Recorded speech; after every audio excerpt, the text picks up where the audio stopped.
Hi, I'm Rolf Perelius with Shooter's Paradise. Today we're talking about speed draws. Quick draws. Just how fast do you need to be with your gun? Well, obviously what we're talking about is self-defense, and self-defense is a legal term, so there's a whole bunch of stuff that goes into this.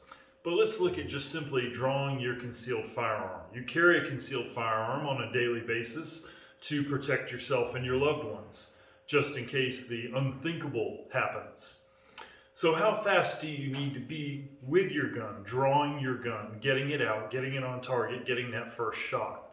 Well, we see experts who are pushing incredible numbers, zero point 0.7 seconds draw to first shot. That's an astounding, blazing speed.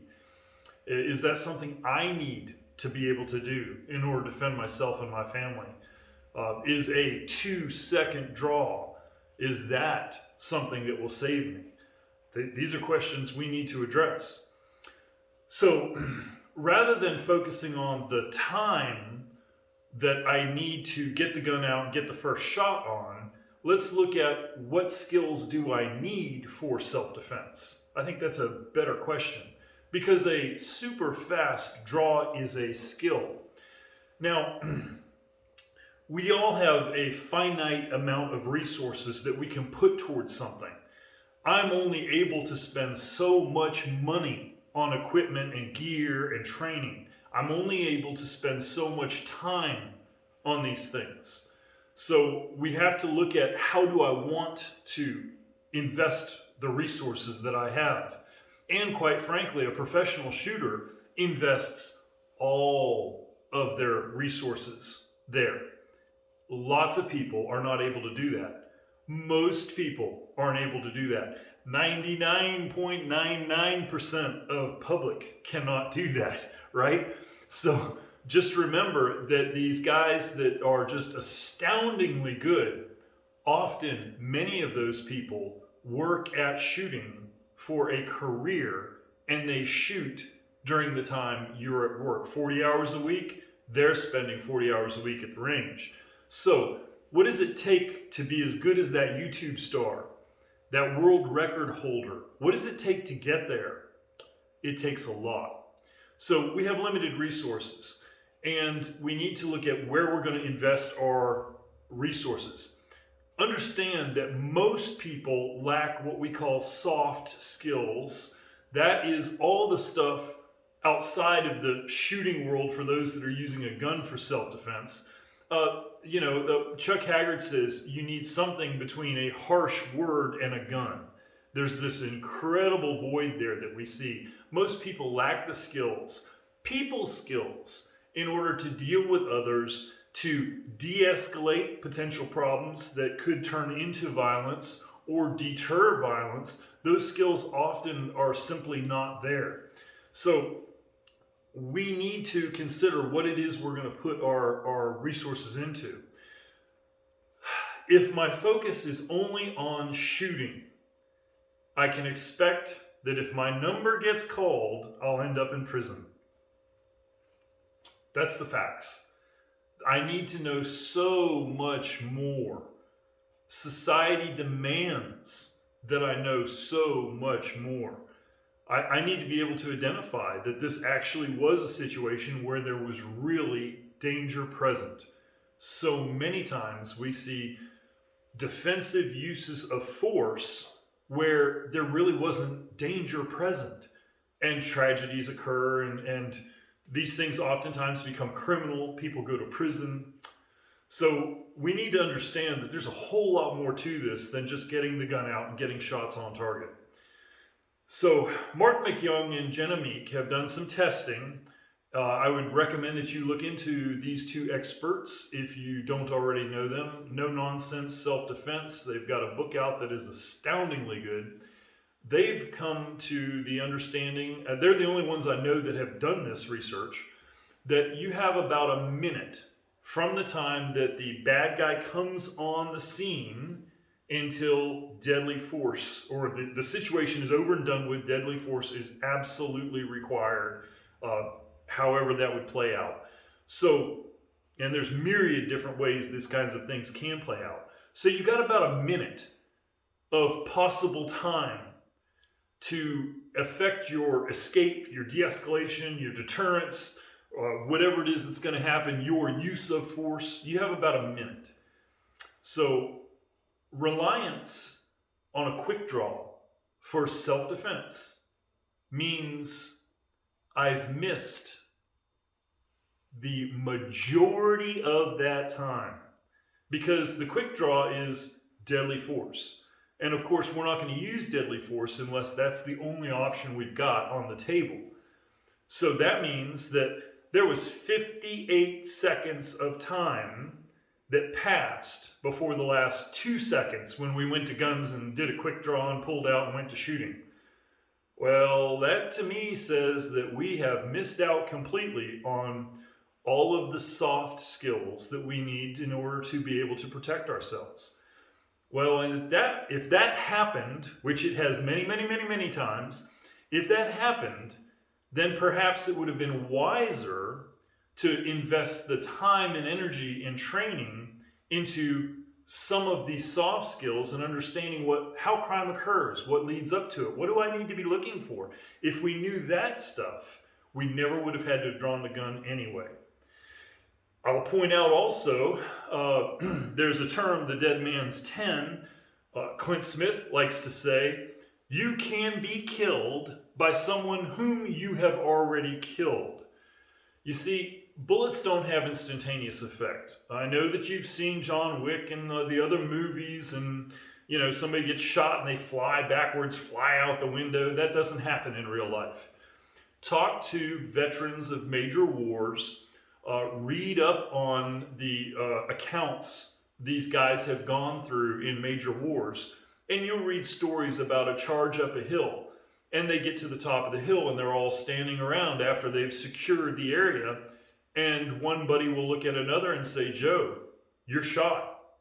You see, the bullets don't have the effect on a human being who's adrenalized the way we think, that the way it's portrayed in Hollywood. So we have this issue where we think that the gun is the ultimate answer and bang, it's over and done with, when in fact, he's got time. He's got time. The dead man's 10 seconds is a term that was used in the Old West to describe this issue. It well could be 2 to 3 minutes if you understand how the body physiologically will come to a point of no return after blood loss or what have you. It's a very unusual thing that a shot from a gun drops somebody and makes them incapacitated at that moment. That's an unusual thing. Generally, almost all the time, that person is going to be capable of great physical effort for a short period of time. And the dead man's 10 is just a way to express that. It could be 10 seconds, it could be 2 minutes. You can do an incredible amount in 2 minutes. Imagine if you're facing an attacker and it comes down to that final moment where you have to act. He's got a meat cleaver raised in his hand, and you pull out your gun and plug him and give him a fatal shot to the heart that will kill him. I would say it would stop him instantly, right? This is the idea in Hollywood where that's it, it's over. It's the whole situation is just resolved right then. That doesn't happen. You draw your gun, you get the shot, destroy that individual's heart. Because he's adrenalized, he's fully oxygenated. If he is of a mindset to continue, you may be facing somebody who's going to chop away at you for 2 minutes with a meat cleaver. 2 minutes is an incredible length of time. How many strokes could he get in with a meat cleaver in 2 minutes? Well, he can comfortably get 3 or 4 strokes with a meat cleaver in a second if he's adrenalized. How many seconds are in 2 minutes? This is a terrifying thing. So if we let the clock run down from the 1 minute mark all the way down to the last 2 seconds, and we count on our quick draw saving the day, what we've actually done almost every time is signed our own death warrant. That's right. Even though we have delivered lethal force to the other party who's attacking us, we have not stopped their ability to use lethal force on us. That's a really bad situation to be in. That's a really horrible thing. Reliance on a quick draw for self-defense it's a horrible thing that is likely to end badly in many ways. So let's look at this in depth. There's a bunch of different models out there in how to look at these dynamic life and death situations. One model is the can, may, should, and must model. And that model looks at it from this perspective. The can being, do you have the mindset necessary to use lethal force on another human being? Do you have the training necessary? Do you have the equipment with you to use to do this? That's can. May becomes into a category of, what does the law say on this? Are you allowed to do this? That's where we're getting into the may. Should you do it? Morally, ethically, from where you stand with the law, what are the costs going to be that you're going to have to pay for having done this? And is this a situation where you should risk that? Should you risk everything you own? Should you risk your marriage, your family life, your children, your freedom? Should you risk it? Is this a serious enough incident or situation that you should risk that? And then there's the must. So the situation now has escalated to the point where I have to act, I must act in order to save life, my own life, my family's life. Can, may, should, must. This also can be used to look at the timeline. You see, when the event starts, when that criminal comes on my radar a minute ago, I could have simply turned and walked away from the event if I knew what was happening. If I understood it all, I could have simply turned and walked away. And then as 20 seconds passed, now a lot of my options have been removed from me. I've got less I can do. Things are coming to a point now to where I'm going to have to take action, right? And I might have to get verbal. I might have to use body language. I might be moving toward using a non-lethal tool like pepper spray or something like that in order to, like a rape whistle, to attract attention of other people and try to bring help. Pepper spray to incapacitate them without hurting them. This kind of thing. And then as time progresses further, I get to a point where I have even less options. And the rape whistle is not going to do me any good. In fact, it's going to take time that I don't have. Pepper spray, it's too late for that. Now I'm starting to get into the realm of facing deadly force. Then there comes a point where it's too late. Yeah, it's too late. And if somebody has a gun out and is pointed at me and I try to draw my gun at them, I will die. Now, they might die also, but trying to draw my gun on somebody else's gun is suicidal. You're not going to make it through that. So there comes a point where it's too late during the situation. So looking at that and considering a super fast draw out of the holster to first shot, and whether that's something I should make a priority for my training, I need to look at what do I know about the buildup of crime and how to avoid crime and what to look for. What do I know about that? Am I a ninja in that area first before I start trying to become a ninja with a speed draw? Because that's important in my mind. So how can one do this? How can I make sure I've got all the other stuff handled? Well, I got some points I'd like to make and some ideas for you to consider. How can I do this? Number one, get training in how crime happens. I need to know what to look for. Because if I don't know what to look for, I can be looking right at it and miss it. That's happened to me. I've talked about that before. It's an eye-opening thing. And you don't want that happening to you. Because, quite frankly, there's a lot of time available for you to act if you act at that point when you first see it and know what it is. So get training in how crime happens. Dangerous people who commit these crimes are not so dangerous when you really understand what's going on. You pick it up and see it and you're like, oh, yeah, seen that before. I know what that is. I'll just turn around and walk away. And you can do that if you catch it early enough. So that's where I need to, number 2, scan for abnormal behavior and dangerous behavior. Well, that also means I need to know what is abnormal and what is dangerous. So, and by the way, in order to know what abnormal behavior is, I need to know in that location what is normal behavior, right? People come up and park their car, they get out of their car, they walk straight toward the entrance of the building. That's normal behavior. People get out of their car and in the lane of traffic, in the parking garage, they roll out a tablecloth and bring their picnic basket and set it down and proceed to have a picnic behind their car in the lane of travel in the parking garage. That's abnormal.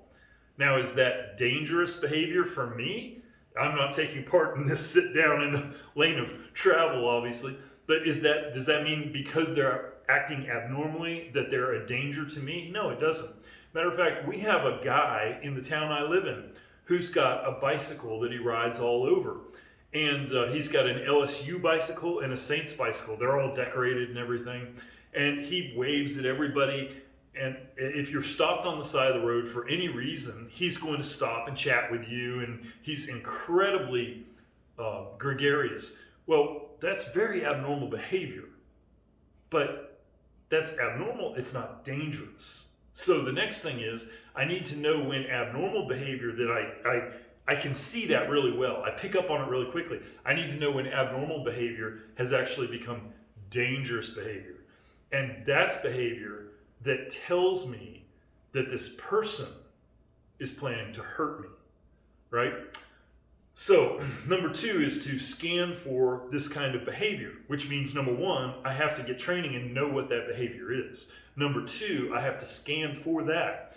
Number 3, I got to scan further out than everybody else is because everybody else is paying attention to the people that are close to them, right?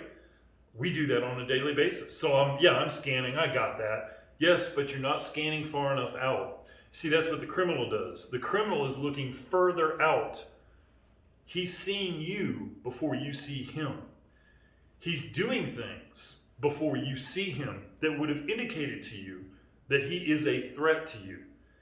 So these are the things we need to know and be able to see. Think about cars when you're driving. Well, when you drive, and if someone's a poor driver, they're going to be watching the taillights of the car in front of them. And then they may not react in time when several people have stacked up and slammed on their brakes, and they may have a fender bender or collision with the car in front of them because they were focused on the taillights in front of them. Well, ninja level driving skill is to focus 3 cars ahead. And then when you see those taillights come on, you can begin to react much earlier. And then you don't have the fender bender because you've already started slowing down and it's not a panic to get stopped in time. So that's a little thing there about scanning further out. So watch people who are further away than you normally do. That's a pretty good thing.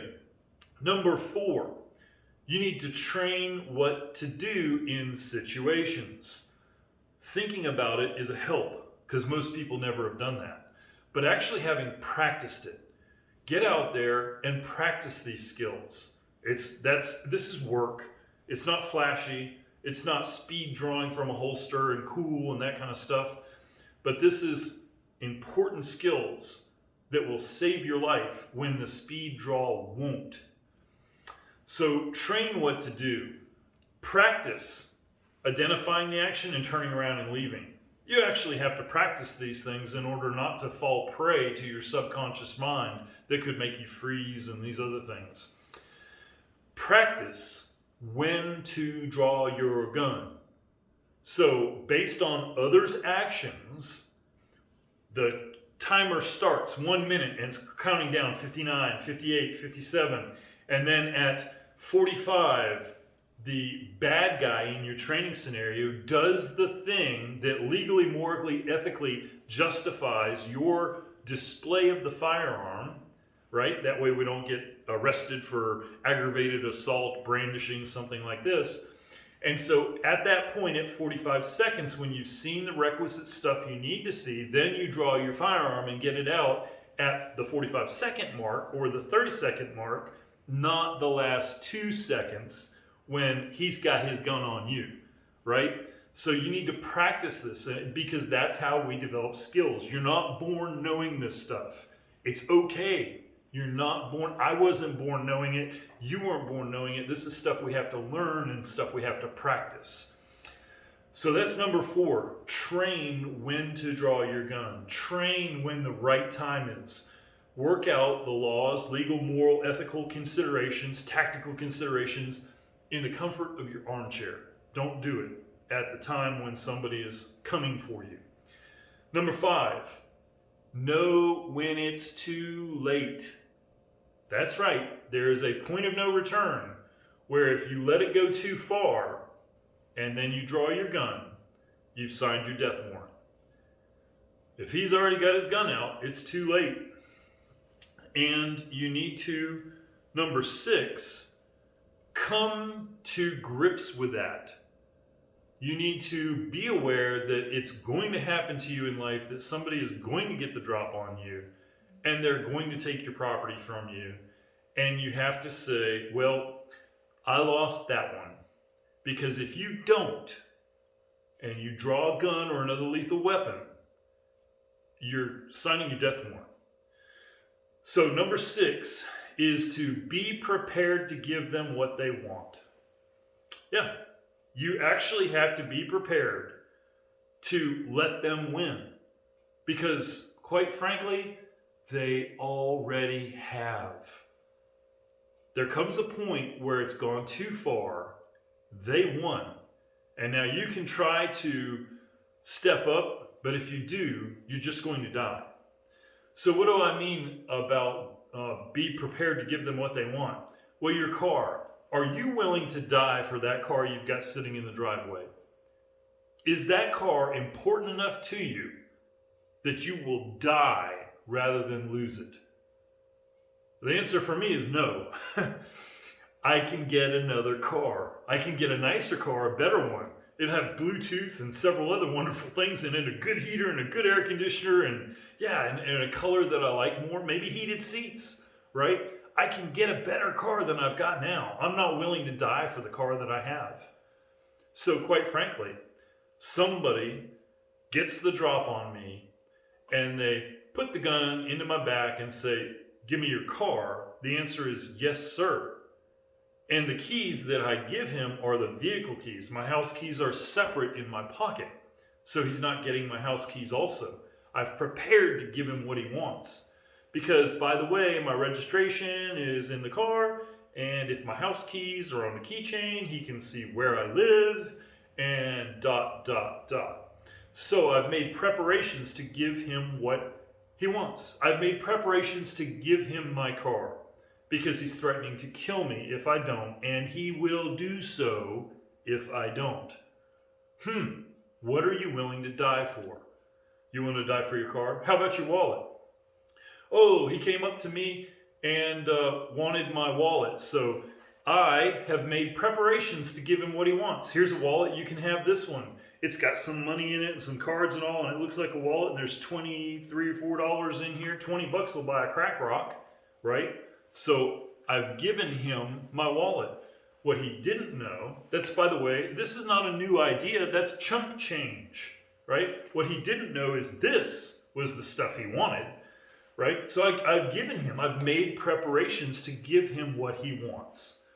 I think this is an incredible thing, critical thing to have prepared to comply. Because quite frankly, it's going to be very, very, very rare that you're going to come upon the criminal like this who is there to actually hurt you, not get your stuff. And there's a way to tell. There's a test. One simple test is, when you give them the wallet, your drop wallet, your chump change that you've planned to give away, so when you give him that, If he runs off, great, wonderful. That's all that was in. You lost $20. Big deal, right? If he stays and says, now, give me your phone. You give him the phone. Now, give me your shirt. Well, obviously, we have something happening here that is no longer that. So there's a way for you to know. That's a subject for another video. So the sixth item is be prepared to give them what they want. Understand there's a time when it's too late. Know when that time is. When the gun is pointed at you, it is too late, and give them what they want. Be prepared to give them what they want. Know, have thought through it, and know what you're willing to give them and what you're not. What are you willing to die for? Know what that is ahead of time. Drawing on a drawn gun, regardless of how fast you are, is a guarantee of death. Because no matter how fast you are, he may have 2 minutes to do his thing, which might be a Glock with 15 rounds in it. And he might 1, 2, 3, 4, 5, 6, 7, 8, 9, 10, 11, 12, 13, 14, 15 rounds into you. That's not an outcome anybody wants.